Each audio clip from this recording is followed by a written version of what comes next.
il faut mettre dans votre tête que le premier contact, ça se fait une fois.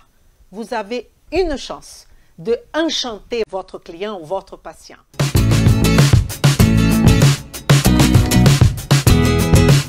Vem comigo! Une fois que vous n'avez pas fait ça, c'est mort. Parce que ce premier contact, c'est le contact qu'il doit sortir de là en se disant « Waouh, j'ai jamais vu un professionnel comme ça. » Et c'est pour ça que je suis là. Et donc, les antécédents, qu'est-ce qu'on parle quand on parle des antécédents? C'est pour savoir les antécédents familiaux et les antécédents personnels de notre patient. Est-ce que lui, il a un problème génétique? Est-ce que lui, il a un flou héréditaire? Vous allez voir que plus on va avancer dans notre explication, vous allez avoir en détail ce qu'on appelle la timeline. Timeline, c'est la ligne du temps du patient.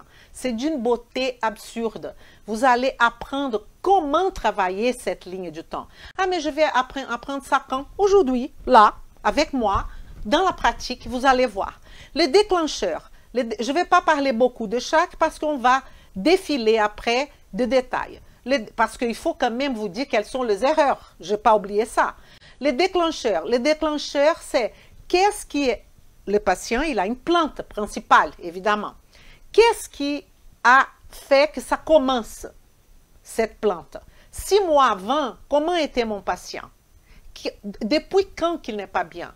Est-ce qu'il a eu un accident? Est-ce qu'il a eu un accident? Quand je dis accident, ça peut être par exemple un traumatisme parce qu'il est tombé de sa moto, un traumatisme psychique, quelqu'un est mort, et spécialement dans cette époque qu'on a ce virus que nous lâche pas. Il y a beaucoup de personnes qui sont décédées. Donc, est-ce que peut-être il y a eu un choc par rapport à ça? Est-ce qu'il y a eu un divorce? Est-ce qu'il y a eu un décès dans sa famille? Je ne sais pas. Quel était le déclencheur?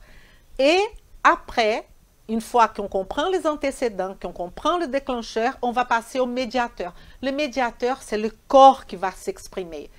Est-ce qu'il y a d'inflammation? Est-ce qu'il a une CRP haute? Est-ce qu'il a une ferritine haute? Ou est-ce qu'il a une ferritine trop basse? Est-ce que son homocystéine est au ciel? Je ne sais pas. Mais on peut parler aussi, évidemment, de cytokines inflammatoires. Donc là, je voudrais savoir les allergies alimentaires. Comment se comporte son corps vis-à-vis à l'environnement qu'il vit? Est-ce qu'il y a de stress oxydatif? Qu'est-ce que je pourrais dire d'autre? Les hormones, bien sûr. Donc, tout ça va compléter le tableau de mon patient. Il faut que je regarde le tableau de ce patient en termes d'antécédents, de déclencheurs et de médiateurs.